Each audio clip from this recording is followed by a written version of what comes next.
When Steve was speaking, he mentioned something that site inspection.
Number 5 is make good use of technology.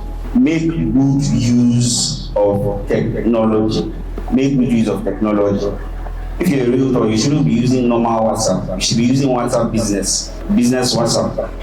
That's what you should be using because you're a business person, right? You're a professional. When somebody goes through your profile, they should be able, from a glance, know who you are and what you do and where you're based. These are basic information. So when you're posting a video on social media, for instance, somebody should be able to reach out to your phone number, and the moment they chat you up, they can already know what you do. You can have, if you go to my WhatsApp, those of you that have my number, you will see some of our flyers as products that are already attached to my WhatsApp. Have you seen something like that? And some of you have it, some of you know these things before now. It's just for those who don't know. And you also need to explore using a broadcast list, so that you don't, a broadcast list is, having a list of people you send a particular type of message to, maybe on WhatsApp, for instance. Are you getting my point? So with that list, you don't need to be sending messages to people one after the other. You send to this person, you now send to this other person. With a list, you can send to all of them all at once. With a broadcast list, you can send to all of them at once without having to sweat it.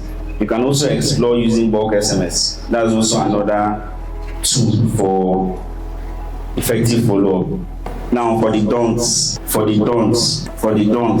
avoid arguments with your clients. Avoid arguments with your client. No need for sentimental discussion. Avoid arguments with your client. The fact that our general manager said you should not be boring when going for inspection does not mean you should come and bring up a sensitive topic.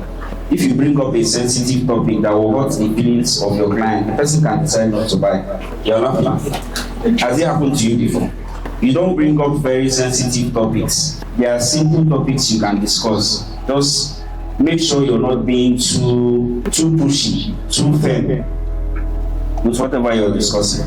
If you bring up Tinubu as a discussion and your client says that Tinubu is a good man, tell him yes, Tinubu is a good man. Are you listening to me? Because your goal is not to win the argument, your goal is to win the client. And no matter how bad any government is, it is favoring some people. There are some people who were millionaires in Buhari's regime. They are billionaires now in Tinubu's regime. I hope you know that. So no matter how bad the government is, it's not you that will come and fix the government. Is it not? What you're doing is business and you're using it to survive. The only way to express your anger is by making sure you have your PVC and voting the right candidate. Is it not?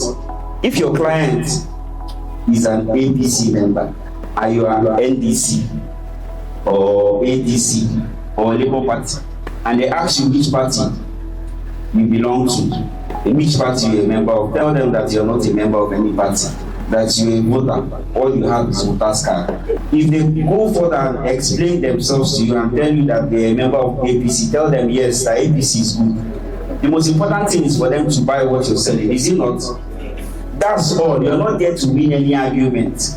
If you're an Arsenal fan, Arsenal that just won me for the first time in 20 years, if you're an Arsenal fan and your client is a Chelsea fan, for that inspection or for that follow-up, become a Chelsea fan. Don't go and carry your Arsenal, that's your 20 years of not winning league. Don't carry it on your head and then you lose the client, because Arsenal will not feed you.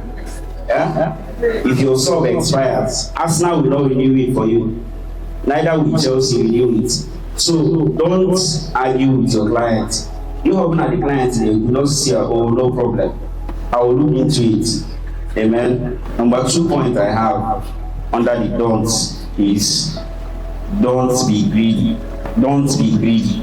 Now I'm going to explain this thing very well. Many times when some clients in diaspora will reach out to you and tell you that they are not around, but they want their brother to go for an inspection with you. Has it happened to you before? Yes. And then you go for inspection with the brother who does not know anything about real estate. In fact, the brother was not the one that convinced the person to buy. But because the person wants his brother to just verify, to be sure that this property is actually existing on ground, he now sends his brother, sent his agent, or he sent his lawyer, as the case may be. And then the person says, commission. Tell the person 10%. The person says, I get where I have. You will have, no, you will have.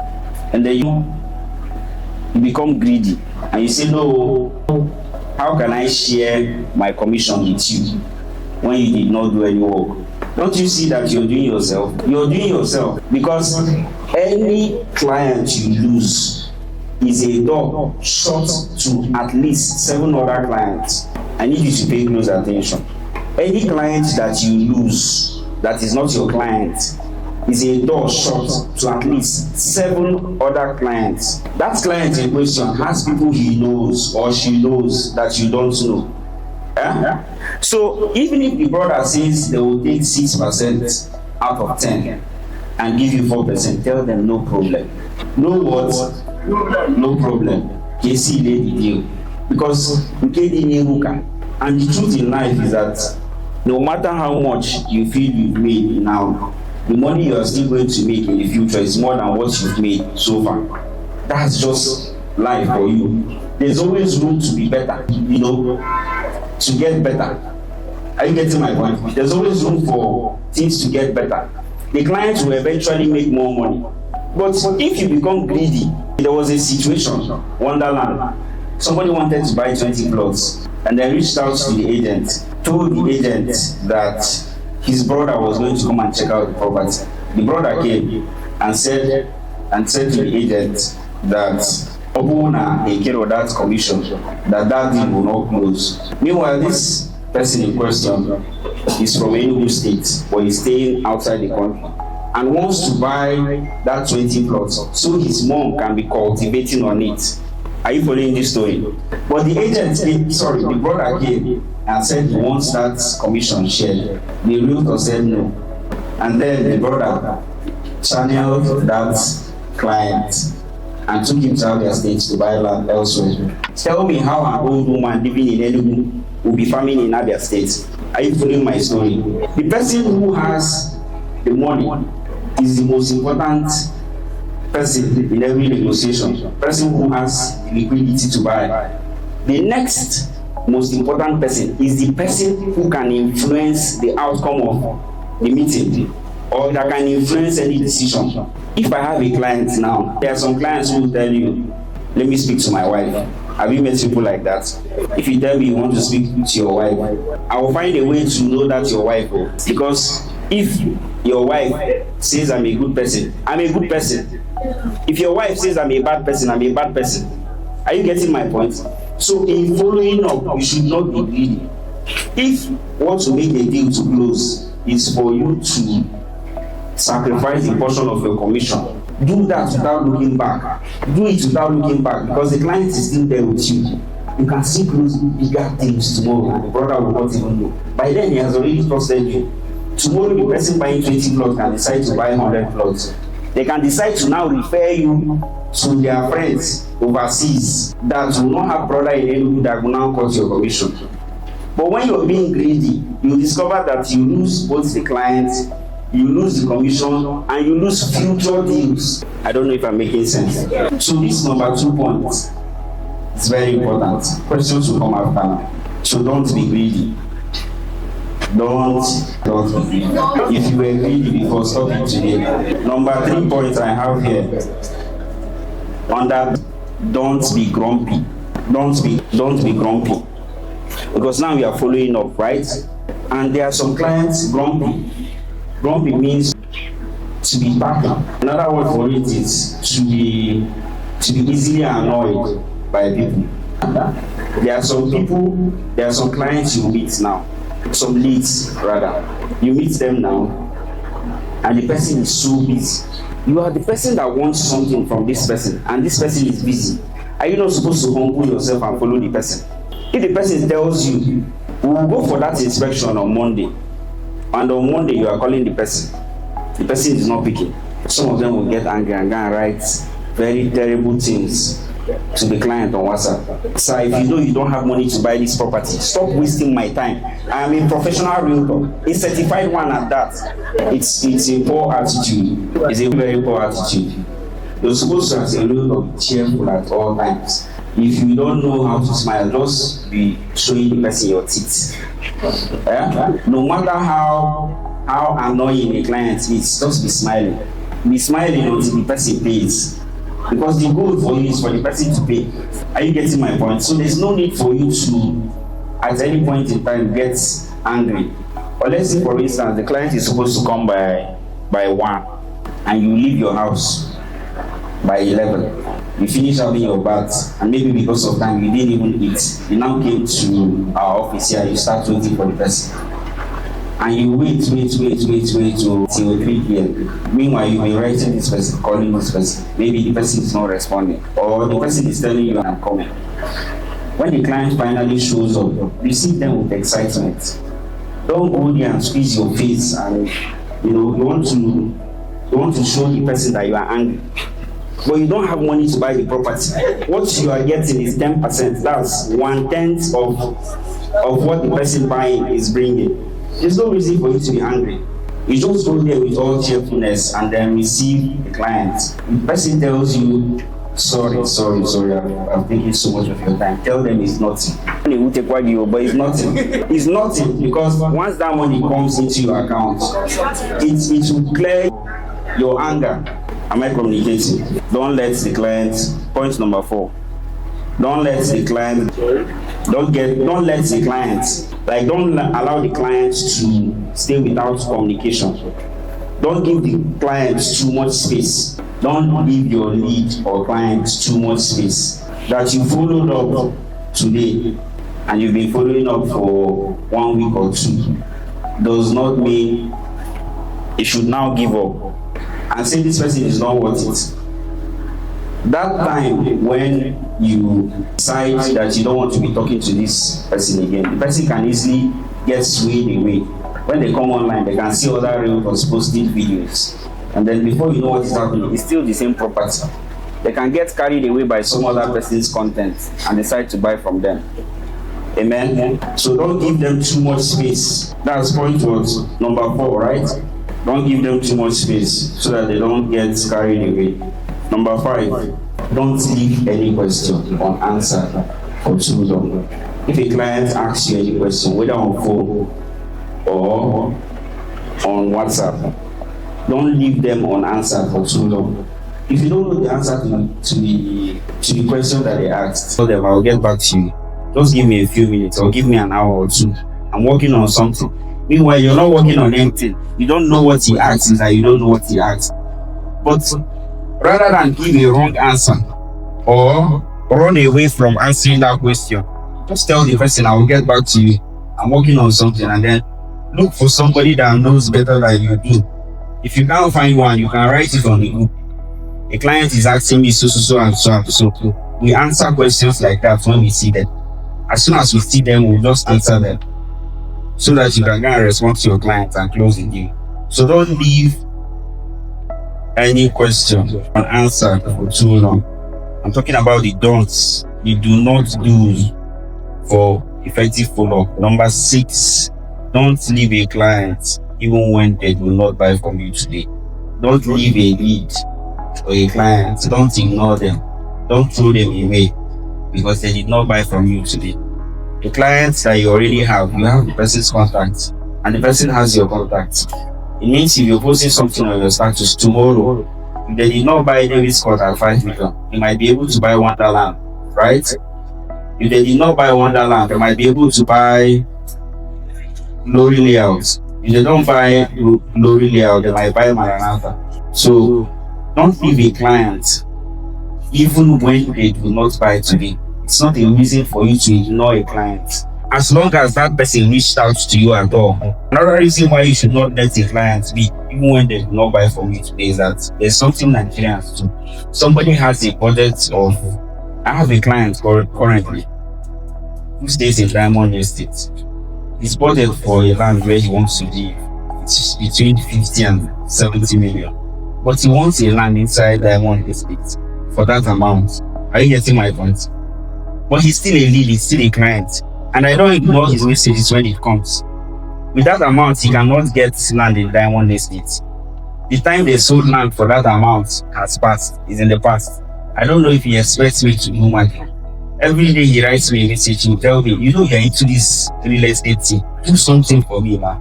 He likes Diamond Estate because he's currently living there and there's water there. So he feels I can manufacture land for him at that price. But unfortunately, I cannot. So the fact that he has not bought does not mean I should now ignore him.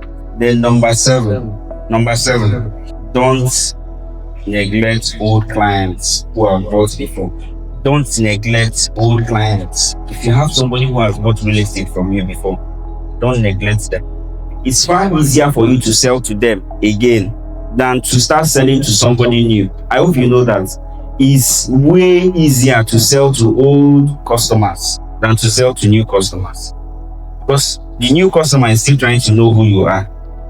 But the old customer, especially when they have a good customer experience from working with you, they will most likely find it easier to buy from you a third time than somebody who is new. So there's no reason why we should ignore old clients. Are you getting my point? There's no reason why we should ignore old clients. Now, I have my final point here. It's not numbered because it's not part of the don'ts. It's just a tip. It's a negotiation tactics that the FBI use sometimes. And then you can use it when discussing with a client to reduce stress so that you avoid time wasters. Are you getting my point? When you're discussing with a client, for instance, and you want to know if the person is serious or not, just from time to time mirror their last three words. Just mirror their last three words. It will give you insight into what they are keeping away from you. Sometimes people package no as I'll get back to you. When the person does not have the mind to make you feel bad, they will tell you I'll get back to you. Instead of asking them when, you can just tell them, get back to me as a question, as if you don't understand what he said. You will get more information. Are you getting my point? For instance, now, when you're speaking to a client and the person says something like, I'm still thinking about it, during follow-up, person says something like, I'm still thinking about it. The last three words he said was thinking about it, right? Thinking about it is funny, but it works. Thinking about it as though you do not understand what they said. That he's thinking about it could mean anything. Some people will be thinking about one thing and they will take one full year thinking about it. I hope you. So when you ask that question, you say thinking about it, person will now try to explain. He will now tell you, my wife is not in the country. I need her to come back. By the time she comes back by the end of the month, I will show her what you've shown me and what other realtors have shown me, and then we'll decide. That is what he's maxing under that thinking about it. He wants to save you the stress. Are you getting my point? I don't know if you're getting this point I'm making. So when you want to know the true state of things during follow-up, many of the times, mirror the last three words as a question back to the clients. Especially when you feel there's more they are saying. There's more they are not saying, rather. You don't mirror questions back to them. If they ask you what is the size of the plot, you don't go back and ask them what is the size of the plot. That's using what I just thought out of context. Are you getting my point? So you're mirroring it in the context of the responses they are giving when you feel that the feedback is not enough. Are you getting me? If somebody tells you, don't worry, I'm coming, you see that you're coming, the person will now feel you don't understand what they just said. The person can now tell you, yes, I'm just leaving the house, I'm about to enter the car, and I will start coming. Have you not gotten the information you need? It's not asking questions many of the times that leads to disappointment. You just stay with one person for too long and you think you have a client. You don't know that you're wasting your time. Then you spend 3 months of your life, 6 months of your life following up on one person. at the end of the day, it doesn't lead anywhere. So it's one way you can demystify whether a person is serious or not. Then finally, in addition, sales and marketing is a game of numbers. A professional realtor should not have 10 leads, for instance, and start clapping hands for themselves. You just have 10 people you're talking to, because it's a game of numbers. Out of this 10, you don't know how many people are serious and how many people will buy. You can't start fanning yourself and assume that those 10 leads are already 10 clients. Are you getting my point? It's a game of numbers. Out of that 10, eventually some might buy now, some might buy in the future, but you don't know how many will buy now. Are you getting my point? The main thing is that you don't know how many will buy now. So it's a game of numbers. You need to put in more effort, because lead is the lifeline of sales. Sales cannot happen without leads. You need to be generating leads every day. Like the way you eat now, that's how you're supposed to be generating leads if you want to be making sales every day. Those people you have as leads, have you asked yourself, if all of them finish buying now, do you still have more? Is it when all of them finish buying that you now go out to look for more leads? Are you getting my point? Yeah, so with this now, you'll be able to marry it together with every other thing we've taught before now, and then be a better realtor. Amen. Question.